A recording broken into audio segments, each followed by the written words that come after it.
aujourd'hui encore pour un mot pour aujourd'hui. Et nous allons partager une pensée qui est vraiment très édifiante et surtout très encourageante. Je vous cite un verset qui se trouve dans le livre de Job, au chapitre 12 et au verset 13. Il est dit ceci: « En fait, la sagesse et la puissance appartiennent à Dieu.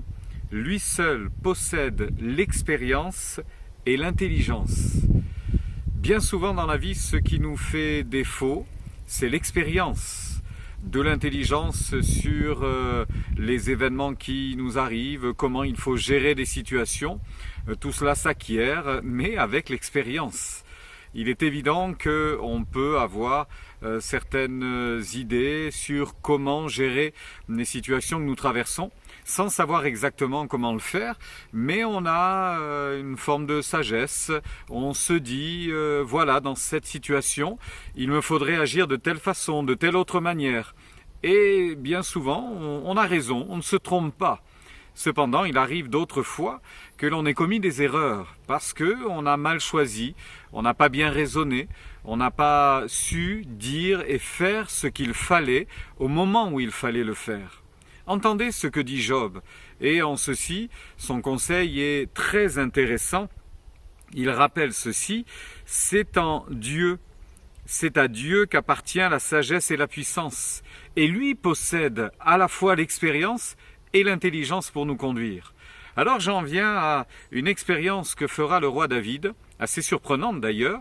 Il nous est dit dans le deuxième livre de Samuel au chapitre 5 qu'il va vivre 2 fois, coup sur coup, pratiquement la même expérience, mais la manière de régler cette expérience n'a pas été la même.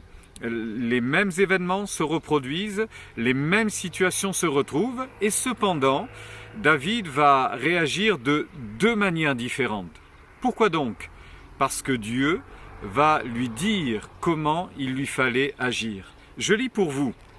Les Philistins arrivèrent et se déployèrent dans la vallée des Réphaïtes. David consulta le Seigneur. Et c'est là que c'est intéressant. David consulta le Seigneur. « Dois-je aller attaquer les Philistins ?» demanda-t-il. « Les livreras-tu en mon pouvoir ?»« Va les attaquer, répondit le Seigneur. Certainement, je te les livrerai. » David est parti à la bataille et David a remporté une victoire écrasante. Ça a été un succès en tout point. Il a remporté une belle victoire. Voici ce que dit le texte un petit peu plus loin. On est toujours dans le deuxième livre de Samuel, à partir du verset 22. Une nouvelle fois, les Philistins se mirent en campagne et se déployèrent dans la vallée des Réphaïtes. C'est la 2e fois. David consulta de nouveau le Seigneur, qui lui dit « Ne les attaque pas d'ici. Va te placer sur leurs arrières et approche-toi d'eux aux abords de la forêt des micoucouliers. Lorsque tu entendras un bruit de pas à la cime des arbres, interviens avec rapidité, car c'est à ce moment-là que je me serai avancé devant toi pour battre l'armée philistine. » David agit selon les ordres du Seigneur.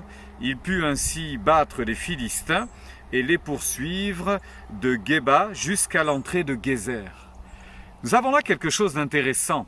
David se retrouve 2 fois exactement dans la même situation.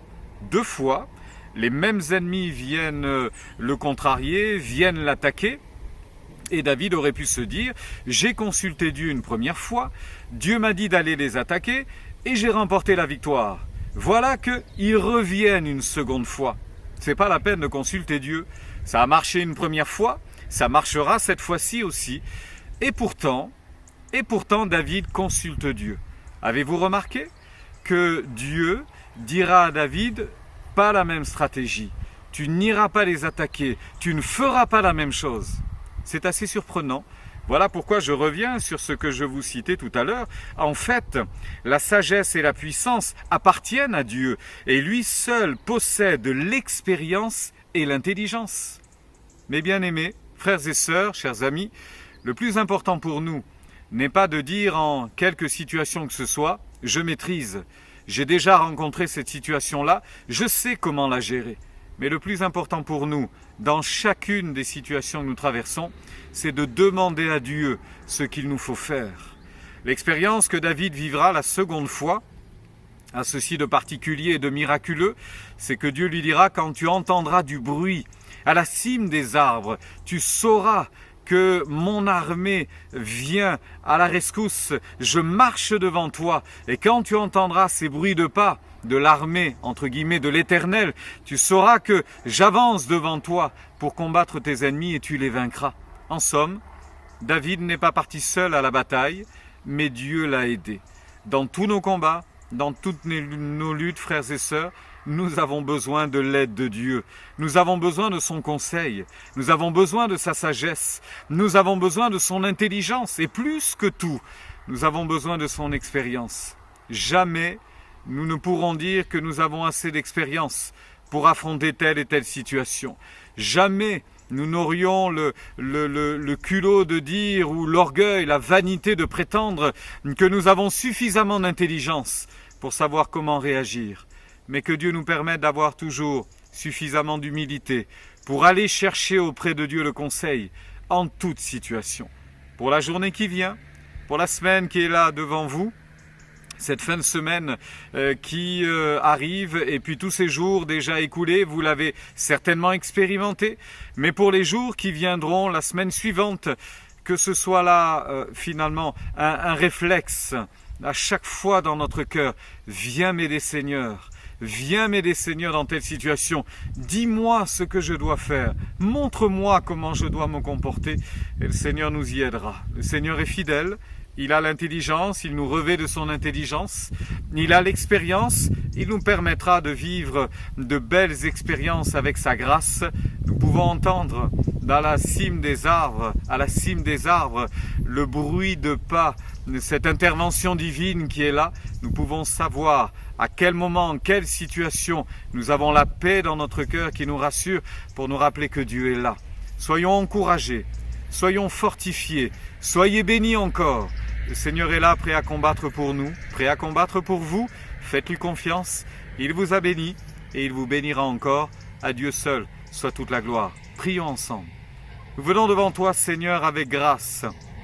Nous venons devant toi avec bonheur et nous te remercions pour ces instants. Nous te remercions pour ta fidélité. Nous te remercions parce que tu as dit que tu nous guiderais et tu le feras par ta grâce. Merci de ces moments, merci de ta bonté, merci de ces instants privilégiés que nous avons lorsque nous nous approchons de toi.